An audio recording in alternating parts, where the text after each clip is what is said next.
Hello and welcome. This is the Goalless AFL podcast, and man, we are down to the last game.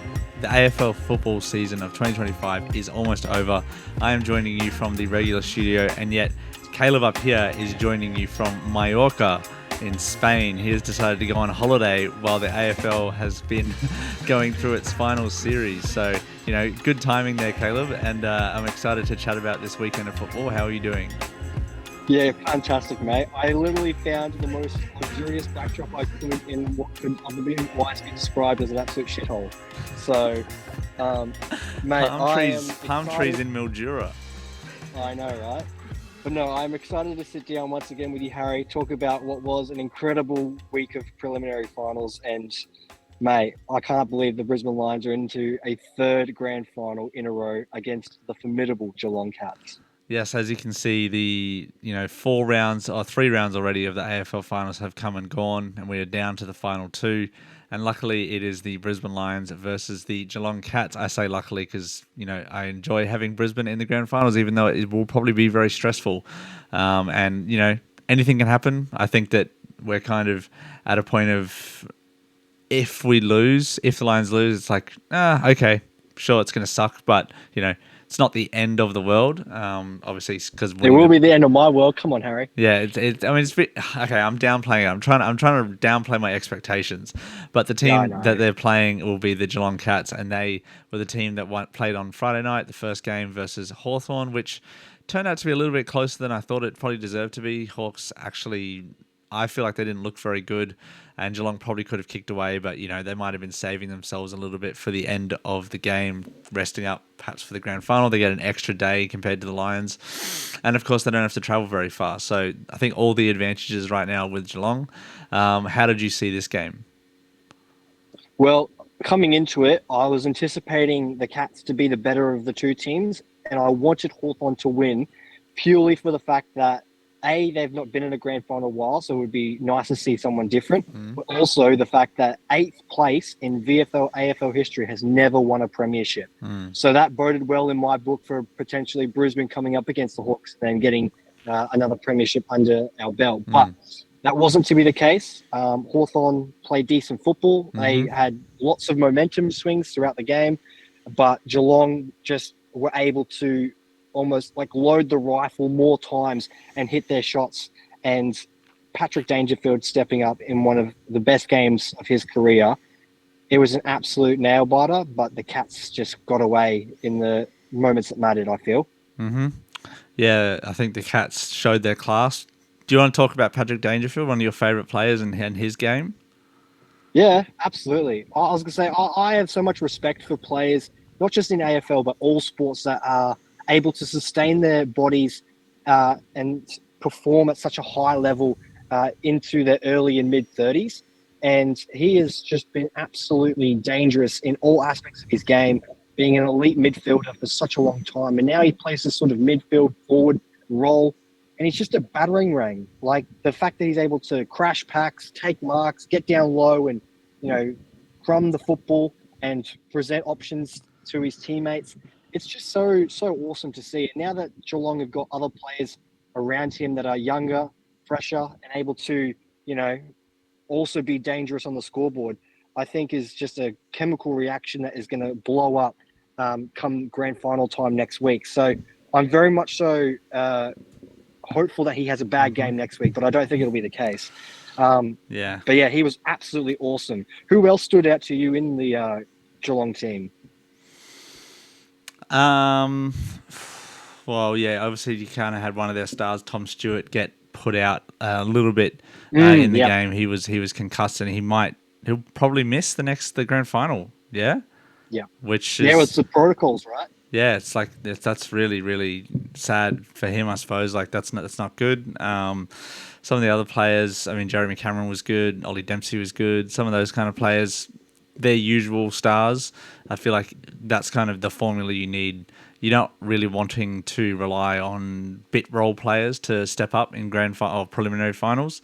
It's you need your stars to be their stars, and that's what they were. I just think Hawthorn kind of ran out of a bit of juice. They didn't obviously they basically played at home as well, so was no real advantage there. But yeah, it was an interesting game. I don't think that the Hawks really, even if they did make it to the next round, they would have gotten smashed by either Collingwood or Brisbane. So I think it gives us the best grand final, if you know what I mean. No, I couldn't agree more. But I think if we reflect on Hawthorn's season, they can definitely be proud of what they've accomplished. I put them in the same boat as the Gold Coast Suns in the sense that, they were one of those teams up and coming. You didn't really see them as a premiership side, but like they've got enough of a foundation to really springboard into something special. They've got so many young, exciting players, and the culture at the club seems pretty strong, and the fans are so engaged. And the fact that they got 99,000 for this game was absolutely massive for a prelim final. And, we were talking about this last episode in terms of Melbourne sort of being excluded from finals so far, with a lot of games being played interstate. And I feel like the Victorians definitely had the frothing at the mouth going on and looked forward to this game and showed up in numbers. So it was a massive crowd, great atmosphere, and the Hawks can definitely springboard into next season with a lot of belief in what they're trying to accomplish. And if they make some really smart recruitment decisions in this upcoming months, I think they could genuinely be a title contender.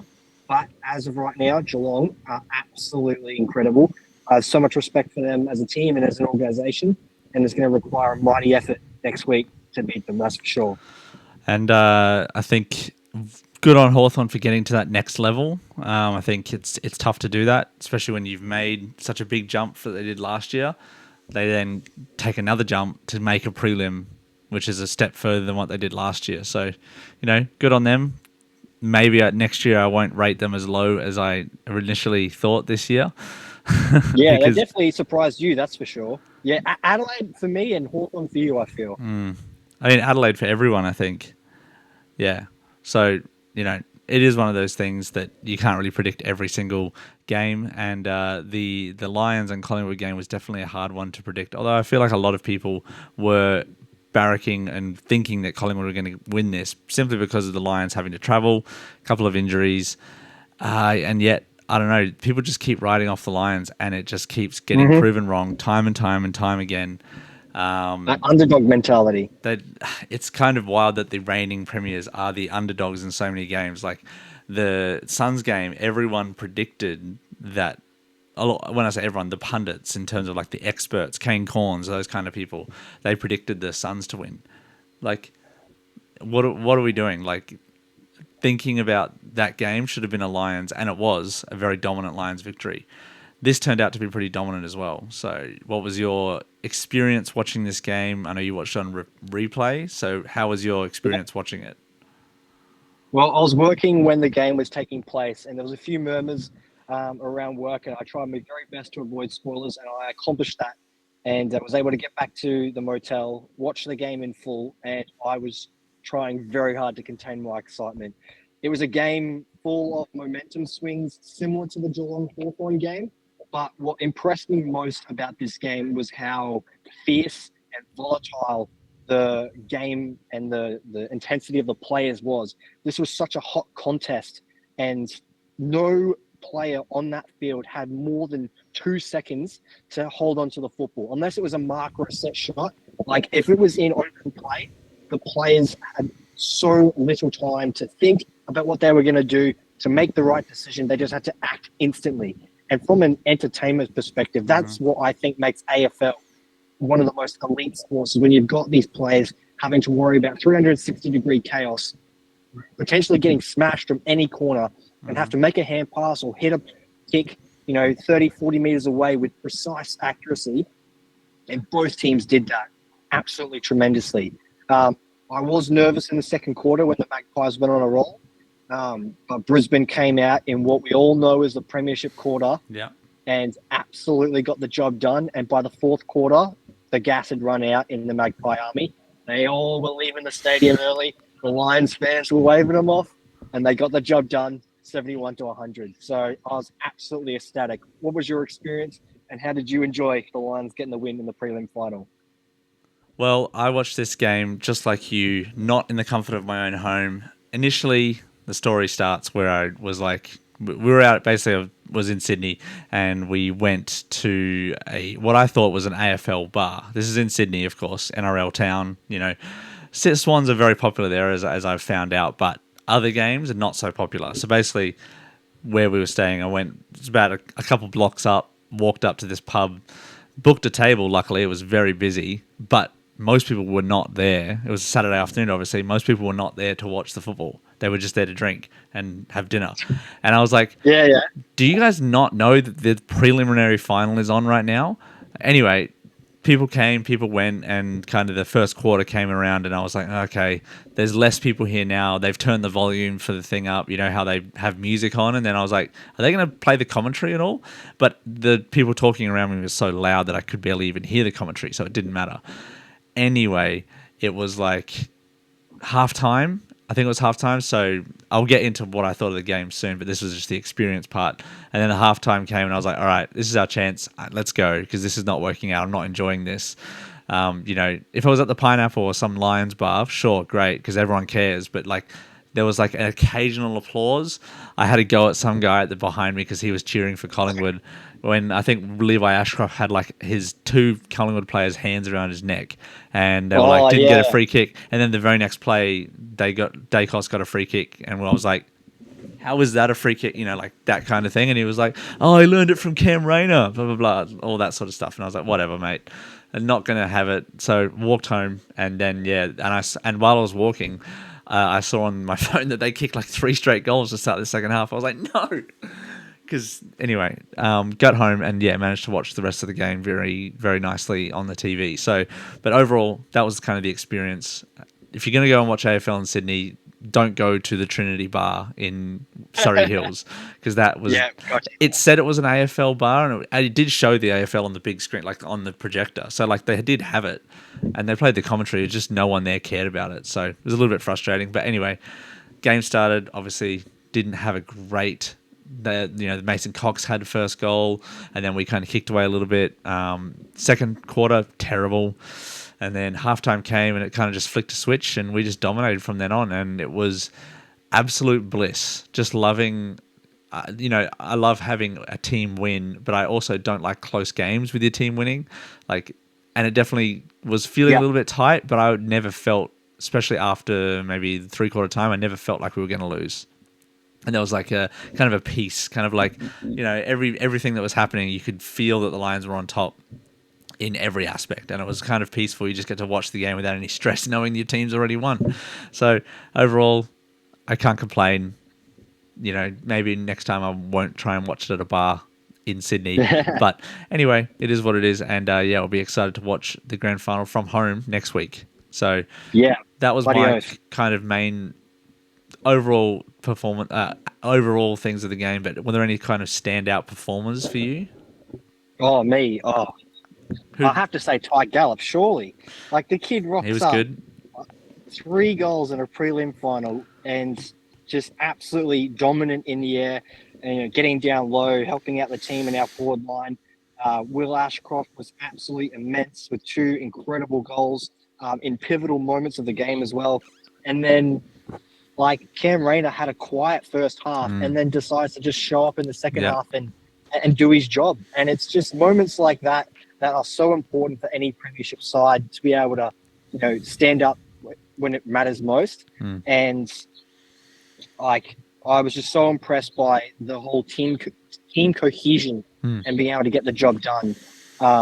Because it was a really tough contest for the first 3 quarters. I thought Collingwood, had an early blow in terms of Scott Pendlebury going out, but they were able to sort of quash a lot of our attacks in that second quarter. And if they did that for all 4 quarters, they could have very easily have won without Pendlebury. Yeah. But that lack of organisation cost him in a few moments. And Brisbane were able to get the job done. I think Kyle Oman, again, another good game from him. So many standouts. But I'm just so impressed by the team overall, and I'm so proud of the boys. I think that the 2 biggest ones were Harris Andrews, Hugh McCluggage, the 2 of the 3 All-Australians.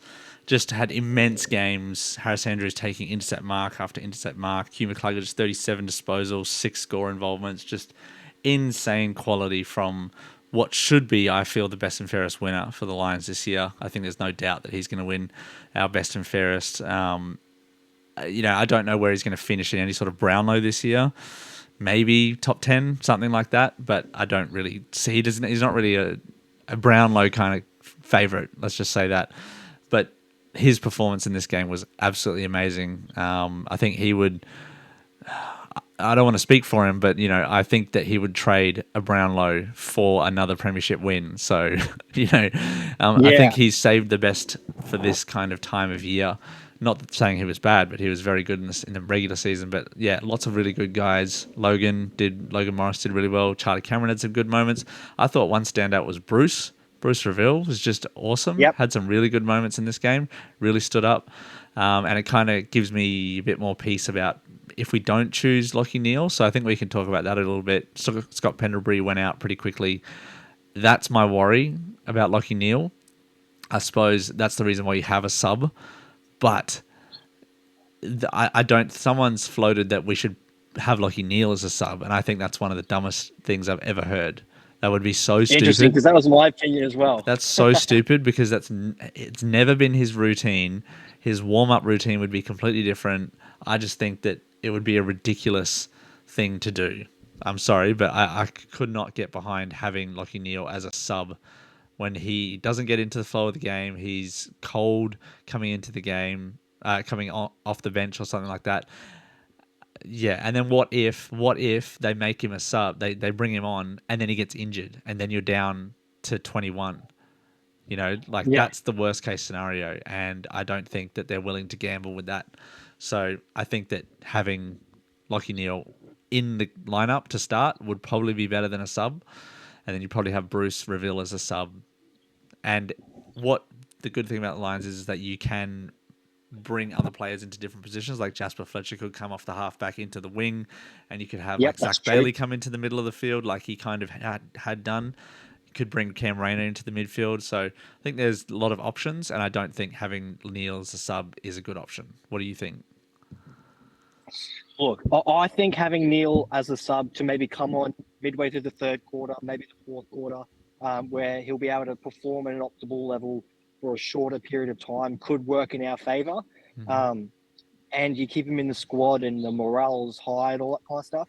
So I think the gamble could work. If you play him from the start, you're really relying on him to not gas out by the third quarter. Yeah. And I think that's a huge risk. So personally, if he's going to play at all, I'd be playing him as a sub, otherwise not playing him at all. But either way, it's going to be a huge selection headache for Fagan this week with Jared Berry also an unknown, and a few other players, on the fringes that will be definitely pushing to get into that team. So it'll be very, very interesting to see the team sheets come the end of the week.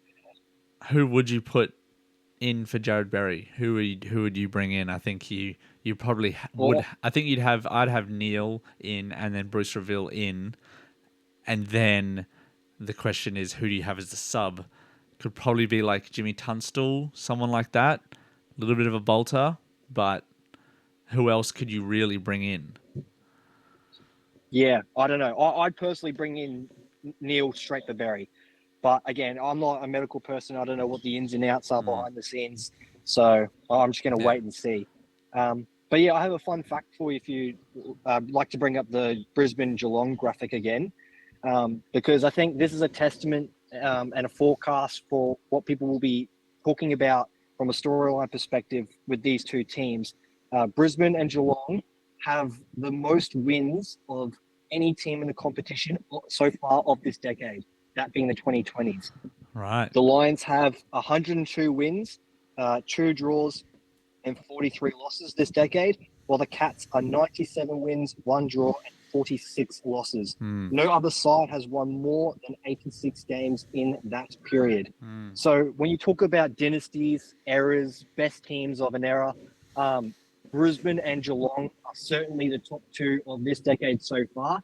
And I think this grand final will decide, in many cases, who is the top dog of this era. And hopefully Brisbane can win it, secure a second grand final victory in 3 attempts, and launch another dynasty just like they did in the early 2000s.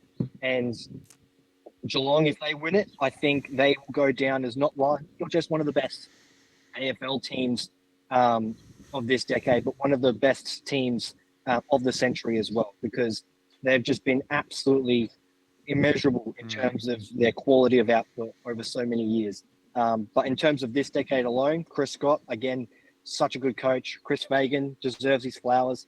So I'm very excited to see who wins on Saturday. Well, we have time traveled a little bit further into the future, and we will chat a little bit about the matchups coming up in the grand final. Of course, you have Brisbane, Geelong, and some of the biggest ones that I would think would be, Brisbane's biggest player is Hugh McCluggage, who was pretty much shut down by the kind of defensive midfielders of the Geelong last time.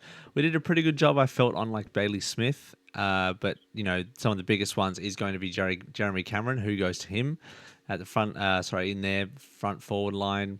I wonder if it's going to be Harris Andrews, but it could be someone like Darcy Gardner. Maybe even Ryan Lester has had some success on him. Keeping him to a couple goals would be pretty good. I believe how many goals? I think he needs 9 or 10 goals to get to 100. So I think if no chance he'll get it. I think if he gets to 100 goals, the Lions have lost the grand final. So Yeah, but how crazy would that be to see the crowd running onto the field at a grand final? It would be a great spectacle, and I'm sure the AFL would love it. I would hate it because it just is going to ruin the game for 20 minutes, and everyone's going to have to run off. And no, I don't want it to happen. It won't happen, certainly. Yeah. But look, as long as Harris Andrews is able to perform to an elite level, just like he did against Collingwood, then I'll be happy. I don't care who he's matched up against. Well, I just wonder if Brisbane will play 2 rucks as they have in the last game, which was Oscar and Darcy. I think McInerney and Fort are a lock, 100%. Yeah, I think they have to be. Yeah, I was going to say the fact that Oscar's going to be playing his first grand final, that's going to be super exciting for him. A lot of players will be even more pumped up to help make sure that him and Darcy Gardner as well, I think it's worth mentioning him, playing in his first grand final. So, absolutely. I think it's without a doubt. He played in 2023, Darcy Gardner. Pretty sure he did. Okay, I could be wrong, but that's what I'm hearing in the press, is that is Oscar McInerney and Darcy Gardner are playing in their first grand finals. Okay. So I can't remember the exact team lineup in 2023, but that's what I've been hearing. Regardless, it'll be huge for both those guys and their roles within the play style that we want to play. Zorko, I think, is going to have another interesting matchup, who he goes to in order to unlock his potential. Does he float? Does he pick up a player? But in terms of our midfield, I think as long as you've got Zach Bailey and Cam Rayner, doing their jobs and contributing both physically and aerially, I think it's going to be a massive advantage over everyone in Geelong's midfield. But at the end of the day, it's just system versus system. One player which we didn't talk about, perhaps was Dev Robertson.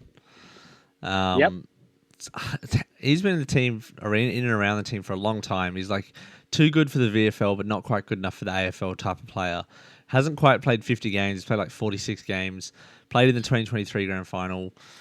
Like, he could be a smoky to be the sub or even start, like be in the team. Yeah. So, because obviously you've got Jared Berry being out and Neil up in the air. So, you could talk about him a little bit. I also wanted to ask your opinion on if Brisbane win, who wins the Norm Smith? And if Geelong win, who wins the Norm Smith? Give me a prediction. That's a tough one. I think because Geelong decided to tag McCluggage in their qualifying final, I think it's unlikely Hugh's going to have his best game. So I think that rules him out. So it would have to be someone like a Cam Rayner or Will Ashcroft perhaps again, who steps up from a Brisbane perspective. But from a Geelong perspective, if Jeremy Cameron kicks a couple, he could very easily get it. But I wouldn't also be surprised if someone like Stengel or, one of those small forwards. Max Holmes. I feel it's good. Yeah. My prediction would be Max Holmes. So it wouldn't surprise me in the slightest if one of those guys is, if they're able to contribute in major ways, if they can get it. Because it was only 2 years ago when Bobby Hill for Collingwood got the Norm Smith. And he's a small forward that you wouldn't think, he's, one of the A-listers. So, and he couldn't even get in the team this last game. So I would say for Brisbane, my pick would be Josh Dunkley. Oh, yeah. If He's a good Brisbane pick. win, I think Josh Dunkley gets the Brownlow because of his effort, and he's had such a good finals campaign, or someone like Harris Andrews. But I just think it never goes to it always goes to a midfielder or a forward, never goes to a defender. So, yeah, I think that it would be Dunkley to get the Norm Smith. That's my opinion. I think that's a good shout. Another thing that's happening, speaking of awards, the Brownlow is happening tonight. The Night of Nights, the midfielders award, as it never goes to a ruck Yep. or sometimes goes to a ruck, but not in the last few years. Never goes to a forward or a back. So it's basically just the midfielders getting together and seeing who's going to duke it out of all of them. Currently, there's a few favourites. There's obviously Nick Dacos, the AFL darling. You've got the Jordan Dawson from Adelaide. I wouldn't be mad if he won. Bailey Smith, what a story that would have been. That would be if he wins, like coming from a fair amount of controversy this year, recent controversy too. Noah Anderson, obviously captain of Gold Coast, had a great year. Hugh McCluggage is there, guys like that. Max Gawn basically carried Melbourne to whatever wins they had this year. Nasai Wanganeen-Milera, again, not in a great team, but played pretty well for the whole season. So, who's your kind of prediction, and what do you think is going to happen with the Brownlow? Look, I've not been analysing it as forensically as a lot of other people in the footy media. So having Dawson as the favourite could potentially have some weight. But based off the football I've seen this year, I think Nick Dacos is a lock for the Brownlow medal. He's been so good in so many games. And he's been so consistent. 3 votes, we're going to hear that a lot. Yeah. So I just would be surprised if he doesn't win it because he was so close last year. But just Patrick Cripps was obviously Insane. so good that it was just unfortunate that he wasn't able to catch him. So I think, considering he's backed it up again this year, Nick Dacos for sure. Yeah, I think the umpires definitely would have focused in on him, obviously, because he's basically around the entire game of Collingwood. So, yeah, I think he's going to win it. I'd like to see Jordan Dawson win it. I don't think I'd like to see Bailey Smith win it. That doesn't sit well with me. I feel I'm still one of those purists who likes the Brownlow going to like a good guy, kind of, and Bailey Smith doesn't seem like that to me. Might be wrong there, but I don't know. He just doesn't seem like the kind of guy that I feel like deserves to win a Brownlow. Whether or not he plays well, I think it's more about who you are on the field as well as who you are off the field. That's my opinion. Probably a lot of people will disagree with that, but that's just how I feel, and I don't think Bailey Smith is someone like that I would want to win. But hey, he could. Geelong obviously had a great season, and he was a big part of that. So we'll see. Will you be watching that tonight? I will be, yes. Nice. Among friends or by yourself in your hotel room? By myself. No one cares that much about AFL as I do. Lonely. I am so lonely. Yeah, exactly. Well, you're in Victoria. Of course people care about AFL. Oh, yeah, but yeah. It's like I doubt it'll be on the TVs. I don't know. I go back to being in Sydney. No one cares about AFL there. It was so wild how much people just didn't care about this game that was going on the biggest screen in the place, and everyone was like, "Oh yeah, well, is that footy? I thought Collingwood were out of it." And it's like, yeah. Although, where did Sydney finish?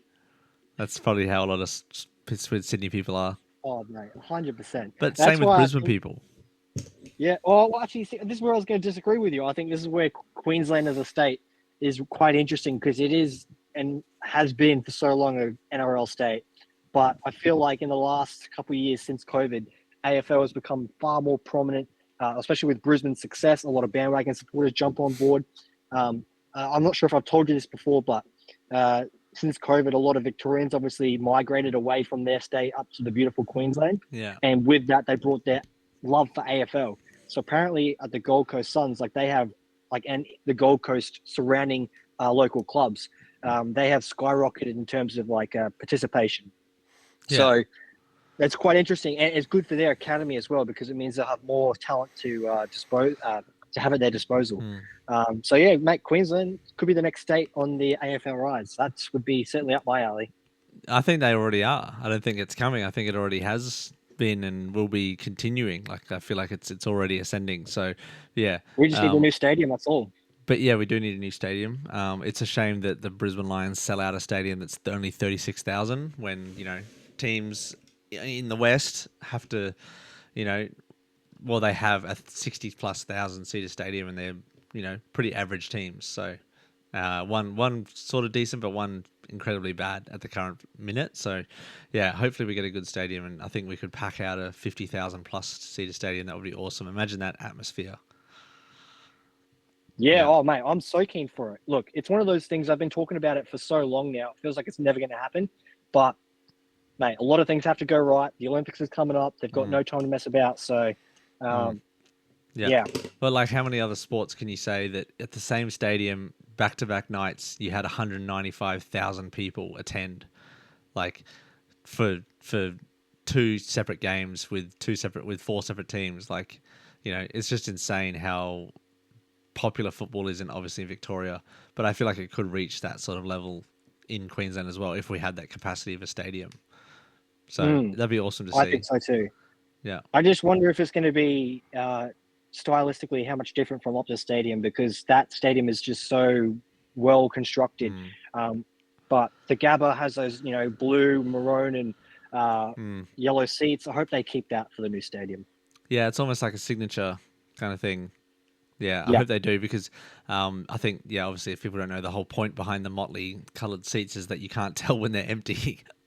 So, well, you can sort of, but it doesn't look as obvious as, say, the MCG when you have all one bay of light green seats and you can just see how empty it all is at Melbourne Demons like you games. see at the Sheffield Shield. Yeah, Sheffield Shield, that sort of thing. So it's, exciting to think about, and hopefully, we can go to some of those games. And hopefully we'll be able to raise a second championship banner at that new stadium from the new era of Brisbane Lions to add to the 3 of the previous era. So again, we'll be watching that game. Caleb will be somehow watching it. Yes. Before we wrap up, Harry, prediction on who wins and what is the score? I'm going to say Lions by 5. 5 points or 5 goals? 5 points. 5 points. Wow. Okay. My head says Geelong, my heart says Brisbane, and because I'm a biased Lions fan, I'm going to say Brisbane by 11. It's going to be a roller coaster. It's going to be tough. Like, I don't think this is not a Sydney. You know how kind of Sydney at the end of last year kind of had a faltering, and they just basically fell off, and they were kind of Sydney were the Collingwood of this year. They were top of the ladder for a long time, and I think like they still stayed top of the ladder at the end of the season, but they just didn't have the form. And that's just totally the opposite of what Geelong is. And Brisbane, I feel like they've had good form, but it hasn't been the form that we had last year, where you were basically a skyrocketing team on a huge win streak. We've had like some pretty bad losses in the last couple months. So I think the most fascinating aspect of this grand final is its unpredictability, in the sense that earlier in the season, Brisbane smashed Geelong, and then only a couple of weeks ago, Geelong smashed Brisbane. So it could be a coin flip either way in terms of system and structure and which one comes out on top. For a neutral's perspective, I hope it's a tight one. But in saying that, as long as Brisbane win, I don't bloody care. Upper Lions. I think that I think it's kind of like Geelong are like a boa constrictor. They just slowly suck the life out of you. But the thing is, if you get an axe and cut off a boa constrictor's head, it can't do anything to you. So I feel like Brisbane need to bring their axes and just quickly whoosh, cut the head off the boa constrictor and just hit them in the mouth and kind of make them play catch up, you know. And that's a great analogy. I love it. Trying to keep that momentum at the start of the game. Don't start slow. So anyway, we'll see, and we will be here again to wrap it up.